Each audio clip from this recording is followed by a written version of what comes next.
et bienvenue à un nouvel épisode de 3 filles et un livre. Moi, c'est Emma et aujourd'hui, je vais être votre unique hôte pour un épisode solo sur Hunger Games. Alors, comme vous le savez très bien, notre livre du mois de avril est le nouveau Hunger Games, alors le 5e de la série qui s'appelle Sunrise on the Reaping. Alors, je pensais vous faire un petit épisode sur tout ce que on a besoin de savoir avant de lire ce livre-là. Parce que, pour être honnête, moi, j'ai lu ces livres-là. J'ai lu les 3 premiers Hunger Games. Alors, la première trilogie, quand ils sont sortis, il y a 13 ans. Alors, j'avais 13 ans et ces livres-là sont sortis. Et peu de temps après, les films sont sortis. Et moi, je trouve ça fou que 13 ans plus tard, on a une nouvelle histoire sur un des meilleurs personnages, je pense. Alors, voilà, je voulais comme replonger dans le monde de Hunger Games, écrit par Suzanne Collins. Et peut-être juste faire un petit épisode relax, juste pour se remettre dans le bain de cet univers-là. Alors, si ça vous dit de peut-être juste replonger dans l'univers et aussi, si ça vous tente pas de relire les 4 livres avant, parce qu'il y a la première trilogie, et ensuite, en 2020, un autre livre est sorti, The Ballad of Songbirds and Snakes, je pense. Alors, c'est ça. Si ça vous tente pas de relire ces livres-là, ou si vous les avez pas lus, écoutez les films, là, c'est assez fidèle aux livres, les films, honnêtement. Tu sais, normalement, les épisodes solo que moi je fais, c'est livre versus film, mais là, c'est beau, là. Il y a 4 films, il y a 4 livres. Alors, on va peut-être pas tout réécouter ça, tout relire ça. Alors, si ça vous tente de replonger avec moi dans cet univers, asseyez-vous confortablement ou allez faire la vaisselle, allez prendre une marche, faites ce que vous voulez, mais je vais essayer de pas faire ça trop long. D'accord? Alors, c'est parti. On plonge. Alors, j'ai le livre avec moi en vidéo. Je vous montre le livre que j'ai acheté hier au Indigo. Il était 25% off, 25% de rabais. Alors, j'en ai profité, mais c'est ça, notre livre du mois. J'ai acheté le hardcover, la couverture dure. Moi, je trouve que ce livre est extrêmement beau. C'est peut-être étrange à dire, mais il est vraiment beau. Je suis vraiment contente d'avoir ce livre-là. Je pourrais pleurer, honnêtement. Alors, si vous ne le saviez pas, le nouveau livre, Sunrise on the Reaping, le 5e livre de la série, porte sur un personnage qu'on connaît déjà. C'est sur le personnage de Haymitch Abernathy, qui, selon moi et selon les critiques, c'est le meilleur personnage. C'est un personnage extraordinaire. On est tous tombés en amour avec lui. Je pense qu'en grande partie grâce à Woody Harrelson, l'acteur qui joue Haymitch dans les films. Woody, il joue ce personnage-là avec brio. Il réussit à nous faire tomber en amour avec un personnage qui est franchement très complexe et qui pourrait être très désagréable à ses heures. Alors, voilà, je voulais qu'on parle un peu de Haymitch avant de lire ce livre-là, parce que le livre porte sur son quarter quell qu'on appelle. Alors, le livre prend place au 50e jeu. Alors, c'est 50 ans après la guerre, le 50e Hunger Games, qui font à chaque année, ou je sais pas si vous le savez ou pas, je sais pas s'il faut que je vous rappelle, faut que je rafraîchisse vos mémoires à ce point-là, mais à chaque année, dans les districts, 2 enfants sont pigés au hasard pour aller se battre dans les Hunger Games. Et il y a seulement un vainqueur, et pour gagner, il faut que tous les autres enfants soient morts. Alors, c'est super, c'est pas du tout violent. Ce matin, avant d'enregistrer l'épisode, je parlais avec ma mère et elle avait aucune idée c'était quoi Hunger Games, elle a jamais vu les films, elle savait pas c'était quoi l'histoire. Et là, je lui dis, c'est des enfants qui s'entretuent. Elle était, ma foi, choquée. Elle était comme, vous aimez ça, vous? Vous aimez ça, là, regarder des films là, avec des enfants qui se tuent, là? Ben, j'étais genre... j'étais comme, effectivement, maman dit de même, c'est violent. Mais moi, je me rappelle quand les films sont sortis, veux pas, ben, on avait l'âge des enfants qui allaient s'entretuer. Et je pense pas que ça l'a cliqué dans nos têtes à quel point c'était dégueulasse que des enfants doivent aller s'entretuer pour célébrer la fin de la guerre. Effectivement, c'est rough. C'est rough. Et c'est ça. Fait que moi, j'ai vu les films à cet âge-là. Et plus tard dans ma vie, je pense rendu à 24 ans, j'ai re-regardé les films et voir justement les acteurs, surtout dans le premier film, ils ont l'air tellement jeunes. Il y a aussi comme d'autres personnes, les autres tribus.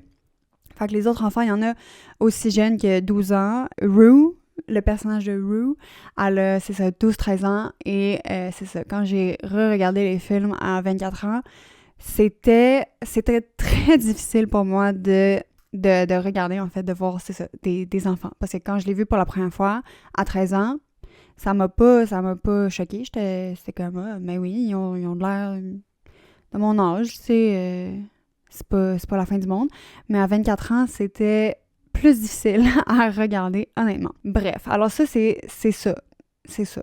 Fait que le nouveau livre porte sur Mitch, qui, le jour de sa fête, qui est le même jour que la cérémonie de pigeage de noms, la cérémonie où on pige les noms des enfants qui vont aller basically mourir. Le livre commence... Ben, j'ai pas lu le livre encore, mais je sais que le livre commence avec Mitch qui célèbre sa fête, il se réveille le matin de sa fête et il le sait que plus tard dans la journée, on va aller piger des noms, puis ces enfants-là vont devoir aller se battre dans les Hunger Games. L'affaire, cependant, c'est que c'est le 50e Hunger Games. Alors, dans ce monde-là, à Panem, à chaque 25 ans, c'est comme un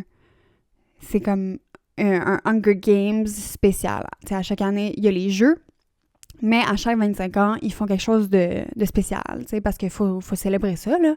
T'sais, on peut pas, à un moment donné, faut célébrer, il faut trouver le moyen de garder ça entertaining, de garder ça, faut que les vues, les codes d'écoute restent élevés. Parce que je dis ça de même en riant, mais c'est vraiment ça dans les livres. Ils veulent trouver le moyen de rendre les jeux beaucoup plus attrayants et de garder un public. Fait que, tu sais, c'est vraiment vu comme une télé-réalité. C'est occupation double, mais à la place, les enfants s'entretuent. Yeah! Vu que c'est le 50e Hunger Games, ils décident de faire quelque chose de spécial. Alors, leur décision, puis ça, c'est toutes des informations qu'on a dans les autres livres, c'est pas quelque chose qu'on apprend dans le nouveau livre, on le savait déjà dans les autres livres. On apprend que l'année où Mitch se fait piger au 50e Hunger Games, en fait, leur petite twist pour rendre ça intéressant, c'est à la place d'avoir 2 tribus, 2 enfants par district, alors ça fait 24 enfants au total qui doivent aller se battre, ben à la place d'avoir juste 24 enfants, ils décident de piger 4 enfants par district, ce qui monte le chiffre à 48. 48 enfants vont devoir aller se battre dans l'aréna. Yeah! Super! Fait que ça, on sait tout, surtout dans le 2e Hunger Games, c'est là qu'on apprend tout ça parce que Katniss et Peeta regardent des anciens jeux pour mieux comprendre qu'est-ce qui se passe. Et on voit le jeu de Mitch. Ben, on le voit pas, mais on apprend certaines informations. On le sait que pendant les jeux à Mitch, encore une fois, ça, c'est toutes des informations qu'on a dans la première trilogie. On apprend que Mitch, a gagné ses jeux, évidemment. On apprend que il a gagné ses jeux en exploitant le le force field, l'espèce de barrière d'énergie qui entoure l'aréna. Fait qu'on sait pas comment il a fait, mais on sait que c'est comme ça qu'il a pu gagner. Puis en faisant ça, il s'est mis à dos plusieurs personnes dans le Capitole et plusieurs personnes dans le gouvernement de Panem. On apprend aussi qu'il y a 4 enfants qui sont pigés au district 12. Dans tous les districts, c'est 4 enfants. Alors, Mitch, quand il est pigé, il y a 3 autres enfants avec lui, un autre garçon et 2 autres filles. Je connais pas les 2 autres, mais une des filles, elle s'appelle Maisley. Puis on apprend que elle est la tante de la madame qui a donné à Katniss la pin de Mockingjay. Fait que c'est comme tout connecté, vous comprenez? Bref. Alors, quand on rencontre Mitch dans le premier Hunger Games, dans le premier livre, on sait pas trop qu'est-ce qui se passe avec lui. On sait que c'est un homme dans la quarantaine qui est profondément alcoolique. C'est quelqu'un qui boit beaucoup. C'est comme un peu son trait de personnalité le plus fort. On comprend aussi qu'il est très sarcastique, qu'il prend pas les choses au sérieux, il a l'air de s'en foutre un peu, il est pas très gentil avec Katniss et Peeta, il s'en fout un peu si ils vivent ou s'ils vivent pas, il a pas envie d'être là. Fait que tu sais, on comprend pas trop, on est comme, mais voyons, là, t'es le seul adulte qui est là pour nous préparer, qui est là pour nous protéger, puis t'as vraiment l'air de t'en foutre, t'as vraiment l'air de vouloir qu'on meure, dans le fond. Fait que, tu sais, c'est pas une image très positive qu'on a de Mitch, mais très rapidement, on comprend que toute cette personnalité-là, toute cette carapace-là, tout le fait qu'il boit beaucoup, c'est tous des mécanismes de défense. On s'entend? Oui, on comprend. Et Mitch, dans l'histoire, il va prendre le rôle un peu de Dumbledore ou de Gandalf. Il va être comme littéralement, son rôle, c'est d'être un mentor pour les enfants, Katniss et Peeta. On comprend rapidement que Mitch, c'est quelqu'un qui connaît le système extrêmement bien. Il connaît le Capitole et ses jeux et ses mesquineries et ses mensonges très bien. Et on perçoit vraiment qu'il est capable de jouer avec ces problèmes-là en sa faveur, puis en la faveur de Katniss et Peeta. Parce que c'est ça, ce qu'il faut comprendre de Mitch, c'est que vu qu'il a gagné son jeu au 50e Hunger Games, ça fait que depuis 25 ans, parce que 24 ans, à chaque année, il doit mentorer les enfants du district 12 qui sont pigés à chaque année. Fait que depuis 24 ans, parce que les jeux de Katniss et Peeta, c'est le 74e, le premier film, c'est le 74e Hunger Games. Alors, depuis 24 ans, Mitch fait du mentor des enfants qui vont, basically encore, mourir. Ils s'en vont à l'abattoir. Ils s'en vont... C'est des enfants qui reviendront jamais. C'est des enfants que... Tu sais, au début, il s'attache aux enfants, tu sais, les premières années, il s'attache aux enfants, puis à chaque année, les enfants meurent, et à chaque année, il sombre encore plus dans l'alcool et dans ses mécanismes de défense. Alors, on le sait aussi que entre le 50e et le 74e Hunger Games, il n'y a aucun enfant du district 12 qui a gagné les jeux. Fait que Mitch, depuis 24 ans, tous les enfants qu'il a mentorés sont morts. Il n'y en a pas un qui a survécu. Il prend sûrement le blâme de leur mort parce que c'était son rôle à lui de les mentorer. Alors ça aussi, ça le brise encore plus parce que on s'entend que qu'est-ce que Mitch a vécu dans ses jeux quand il a gagné ses jeux. Tu sais, j'ai pas encore lu le livre, mais on déduit que pour avoir gagné ses jeux, il a dû avoir 47 enfants qui meurent. Pour vous dire ça bien cru, il y a 47 enfants qui sont morts pour que Mitch soit en vie maintenant et pour que Mitch ait gagné ses jeux. Alors, je sais pas s'il faut que je vous explique comment ça peut traumatiser quelqu'un. C'est juste, le fait d'avoir... Tu sais, je sais pas, encore une fois, j'ai pas lu le livre, mais sûrement que Mitch a tué quelques autres de ses collègues, de ses coéquipiers, de ses camarades. Il a dû sûrement vivre lui aussi des blessures graves à son corps, à lui.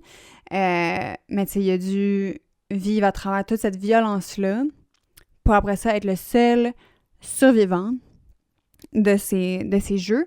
Puis après ça, tu sais, tout le côté psychologique de, déjà le choc post-traumatique qui est énorme. Alors avec tous ces traumas-là, on comprend pourquoi Mitch a un problème d'alcool et s'est renfermé dans sa petite carapace de sarcasme et de nonchalance, en fait. Il veut pas s'attacher à Katniss et à Peeta. Il veut pas. Mais, encore une fois, rapidement, dans le premier livre, on voit qu'il s'attache beaucoup à Katniss et qu'il voit en elle une manière de pouvoir peut-être, éventuellement, changer les choses. Et on comprend aussi que Mitch ne travaille pas pour le Capitole. Il les aide toutes, mais il est obligé d'être ici. Lui aussi, il est forcé à être ici, comme Katniss, comme Peeta. Il veut pas être là. Et c'est ainsi que, dans le deuxième livre, c'est lui qui organise un peu toute cette espèce de mission secrète pour sauver Katniss, s'assurer que Katniss ne meurt pas. C'est lui qui crée cette espèce de sentiment de unité, de famille avec Katniss, Peeta, Effie et lui-même. Et c'est à la fin du deuxième livre, c'est lui qui a organisé la mission de secours pour que Katniss sorte des jeux vivante. Malheureusement, il laisse en arrière Peeta qui se fait profondément torturer. Mais ça, c'est un autre enjeu. C'est un autre enjeu. Mais après ça, s'ensuit les deux autres films où on est dans le district 13, qui n'existait plus. Et rendu au district 13, Mitch est encore là comme guide, il est encore là comme mentor, il est une source de familiarité et de confort pour Katniss. Puis ça va être intéressant parce que Mitch il mène pas la révolution dans la trilogie, dans la première trilogie. Il mène pas la révolution, mais il va soutenir Katniss et il va lui avoir transmis cette espèce de pouvoir de rébellion et de insurgence. Parce que moi, j'avais un grand questionnement. Tu sais, on le sait que dans le nouveau livre, dans Sunrise on the Reaping, on le sait que Mitch va gagner, mais pourquoi la révolution n'a pas commencé avec lui? Puis, ce que j'ai compris avec mes recherches, c'est qu'il a tellement été traumatisé, il a tellement vu trop rapidement la violence, il a tellement vécu rapidement la violence et les conséquences de se rebeller contre le Capitole que immédiatement ça l'a cassé, ça l'a détruit et la révolution n'aurait pas pu commencer avec lui. Les gens n'étaient pas prêts, puis Mitch, contrairement à Katniss, n'était pas un symbole comme Katniss est un symbole d'espoir, elle est un symbole, tu sais, oui, physiquement, on a une mascotte pour cette révolution, le Mockingjay, que Mitch avait pas. Mitch n'était pas un personnage sympathique quand il a gagné ses jeux, alors que Katniss, oui, relativement.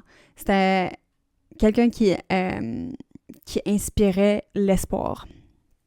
Alors que Mitch, quand il a gagné ses jeux, il y a eu des conséquences très graves après avoir gagné. Il a vécu des conséquences très, très graves, ce qui l'a vraiment désabusé de se rebeller ou de détruire le système de Panem. Par contre, ce que je pense qu'on va voir dans ce nouveau livre, c'est le fait que Mitch, c'était la première étape vers cette révolution-là. C'est lui qui va avoir comme bâti le feu. Katniss va prendre ce feu-là et va pouvoir détruire Panem. Comme Mitch est une partie intégrante de ce plan-là. Oui, dans le temps présent, dans le 75e Hunger Games, mais le fait que c'est lui qui a gagné au 50e Hunger Games, je pense que ça va être... On va le voir dans le nouveau livre, à quel point c'était comme le premier pas vers la révolution. Parce que, tu sais, c'est ça, c'est vraiment étrange avoir une histoire sur Haymitch, parce que on n'aura pas comme une fin où est-ce que notre héros va vaincre le vilain. Ça va juste être une histoire sur Haymitch qui va vivre douleur après douleur et mort après mort sans qu'il y ait vraiment de catharsis à la fin. Fait que je trouve ça quand même vraiment très intéressant, mais c'est peut-être parce que l'autrice, Suzanne, elle savait que les gens qui ont grandi avec Hunger Games, c'est-à-dire moi, les gens de mon âge, on est peut-être prêts à justement avoir une histoire... Ben, on a toujours voulu une histoire sur Haymitch, là, soit dit en passant. C'est notre personnage préféré, quoi. Mais on est peut-être, c'est ça, prêt à vivre tout ce deuil-là sans devoir avoir une catharsis à la fin. Le gouvernement de Panem ne va pas être détruit à la fin de ce livre-là. C'est une histoire qui porte sur beaucoup plus... Ben, sur d'autres thèmes et sujets que détruire un gouvernement. Ça porte sur le deuil, ça porte sur un héros qui juste est brisé. Tu sais, c'est un enfant de 17 ans à la fin qui est dans un trauma extrême et personne vient à son aide. Fait que c'est comme ça qu'on veut savoir comment Haymitch qu'on connaît dans les Hunger Games qu'on a déjà lus. On veut savoir comment on est arrivé ici. Moi, je suis extrêmement intriguée. J'ai tellement hâte de lire qu'est-ce qui s'est passé dans son jeu à lui. Là, je dis ça, j'ai vraiment hâte de voir 47 enfants mourir. C'est pas ce que je dis. Je dis juste que je veux tellement apprendre plus sur ce personnage-là. Parce que le livre juste avant, Ballad of Songbirds and Snakes, c'est sur les origines du méchant. C'est sur les origines du président Snow. Puis, encore une fois, est-ce qu'on a demandé d'avoir une histoire sur le président Snow? Sûrement pas. Alors, c'est ça. Pour moi, c'était vraiment intriguant d'avoir un livre sur un personnage, en fait, sur une histoire que on sait qu'il n'y aura pas vraiment de résolution avant 25 ans plus tard. Mais ce que j'ai compris, en fait, de Suzanne, de l'autrice, en 2015, quand elle a fini d'écrire les Hunger Games, elle a dit « J'ai fini avec cette série-là, je veux pas écrire d'autres livres, j'ai pas d'autres choses à dire, je vais seulement revenir à cette série-là, à ce monde-là, quand je vais avoir quelque chose à dire, quand je vais avoir un message à transmettre. » Parce que les Hunger Games, l'histoire de la trilogie, de la première trilogie, c'est une histoire sur... C'est une histoire très politique. C'est une lecture engagée et c'est ça qui est fantastique avec cette série-là, c'est que c'est comme un peu le premier contact que les jeunes, ces livres-là sont recommandés pour 13 ans et plus. Hein? Tu peux commencer à lire ça à 13 ans. Et c'est à cet âge-là que je les ai lus. Mais c'est une lecture engagée. C'est le premier contact, souvent, que les jeunes qui commencent à lire ont avec une lecture plus soutenue, engagée, politique aussi. Alors, les livres de Hunger Games ils ont un message à porter. Suzanne, elle avait quelque chose à dire. Alors, en 2015, quand les films avaient fini d'être tournés, elle a dit « Je vais pas revenir à cette série-là. J'ai dit ce que j'avais à dire, mais je vais seulement revenir quand je vais avoir d'autres choses à dire. » Alors, quand, en 2019, le livre The Ballad of Songbirds and Snakes est sorti, c'était extraordinaire parce que c'était « OK, Suzanne, elle a quelque chose à dire. » Et après ça, ensuite, ce livre-là, Sunrise on the Reaping, a été annoncé et c'est ce que Suzanne elle a dit, dans le fond, son message qu'elle a avec ce livre-là, c'est beaucoup basé sur la philosophie de David Hume, un philosophe écossais, qui parle de la propagande, qui parle de le pouvoir que juste une petite partie des gens, alors un petit nombre de personnes, le pouvoir que ce petit nombre de personnes-là a sur la majorité du monde. Alors, c'est pas difficile de faire les parallèles entre les événements d'aujourd'hui et ce livre-là. Le livre, j'ai vraiment l'impression qu'il va parler beaucoup de propagande et de mensonges et de comment ces idéaux, les mésinformations sont transmises. Alors, c'est pour ça qu'on a ce livre-là, c'est parce que Suzanne avait quelque chose à dire. J'ai pas envie d'être cynique en disant que la raison pourquoi on a ce livre-là, c'est parce qu'elle voulait faire de l'argent. Je suis pas si cynique que ça. Et je pense pas que c'est vrai. Et aussi, bien entendu, les choses viennent en trois. Alors, il y a aussi un troisième livre qui a été annoncé qui va finir un peu la trilogie des prequels, qu'on appelle préquels, je pense que c'est en français.